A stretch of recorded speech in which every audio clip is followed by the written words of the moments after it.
बिस्मिल्लाहिर्रहमानिर्रहीम, अस्सलाम वालेकुम। इरशाद बारी ताला है, आए पैगंबर अपनी बीवियों और बेटियों और मुसलमान की औरतों से कह दो, बाहर निकला करें तो अपने मुंहों पर चादरें लटका कर यानी घूंघट निकाल लिया करें। यह अमर उनके लिए मौजबे शनाख्त होगा तो कोई उनको एज़ ना देगा और खुदा बख्शने वाला मेहरबान है। औरत जब बेपर्दा घर से बाहर निकलती है फिर वो औरत नहीं बल्कि बहुत सी बुरी नजरों के लिए तफरीह की चीज होती है। अगर किसी औरत को कहा जाए कि पर्दा किया करें, वो आगे से जवाब देती हैं कि दिल का पर्दा होना चाहिए। इन तमाम बेपर्दा औरतों से सवाल ये है कि क्या आपका दिल उम्महातुल मोमिनीन से ज्यादा पकीज़ा है, नबी करीम सल्लल्लाहु अलैहि वसल्लम की बेटियों से ज्यादा साफ है, सहाबा कराम रज़ियल्लाहु तआला अन्हा की घर वालियों से ज्यादा पकीज़ा है? अगर उस दिल के पर्दे वाले मफरूज़े को मान भी लिया जाए तो लिबास पहनने की जरूरत ही क्या रहती है।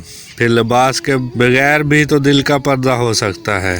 और ये कहे कि दिल का पर्दा होता है तो आप उसे क्या कहेंगे? जिनसे अल्लाह राजी हो गया, अल्लाह ने उनको भी पर्दे का हुक्म दिया। हमने तो अल्लाह राजी करना है, ना कि लोगों को। जरा सोचिए।